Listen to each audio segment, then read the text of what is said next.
The first Paris Beer Week is only a little over a month away, and there's tons of great events lined up. All the different breweries are doing different events, doing food pairings, festivals, things like that. I think it's going to bring a lot of exposure to the individual breweries, but also the craft beer movement in France in general, especially in Paris. So a lot of people who aren't used to trying beer with flavor or different style beers, they're going to get their first chance to see the word craft beer, and they're going to think more about craft beer and hopefully drink a lot of our craft beer. I think predominantly people think of it as something you drink on a hot day as a substitute for water with a little bit of alcohol in it. And most of the beer that they've been drinking, that's exactly what it is. But beer means a lot more than just something to get you a little bit drunk on a hot day. And that's what we want to bring to it. Just introduce people to the fact that it should be on par with wine, and that we can bring all sorts of complexity and flavors that they wouldn't experience in other drinks. It's just great to be here with all these other like-minded people. We're all a little bit crazy and a little bit stupid for engaging in this thing, and now we're here together, and we're gonna make some beer and drink some beer and eat some food and be together, and what's better than that?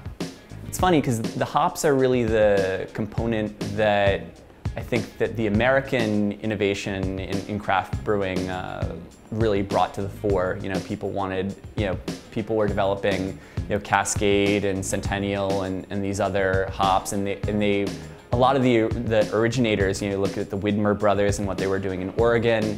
It was bringing a lot more bitterness than had been present in beer before, because people were looking for something that was very drinkable, like what I was saying earlier with a lawnmower beer or a bière à la soif. And so they didn't want to have the bitterness there, but with the bitterness there comes a lot of complexity and a lot of depth of character, and that's a lot of what we're trying to deliver in the products. So without having the hops in the beer, you end up with something which is just sweet and candy-like. And so the bitterness and the other flavors and aromas that brings to the table, it's much like the skin of the grape when you're talking about wine or the barrel. Without that, there's no complexity and there's no interest. Out of the four main ingredients of beer, hops is really the one that has a lot of variety and lets us really play around with different flavors and different methods in the process of making beer.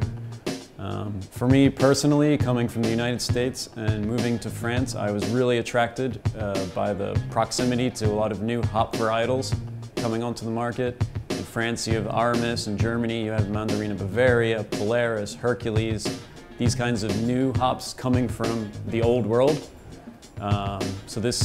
For me, these are hops that are difficult to get in the US. I think Europe right now is really the place to be to make beer, and because you're really close to the raw ingredients, you can truly make a local beer. Like coming from the US, I lived in Philadelphia. The only local ingredient is the water. The hops are still coming from across the country, the malt's coming from Canada, the yeast is coming from Colorado. So here in Europe, I can really make a French beer that's made with ingredients from less than 300 kilometers away. So I think that's really cool.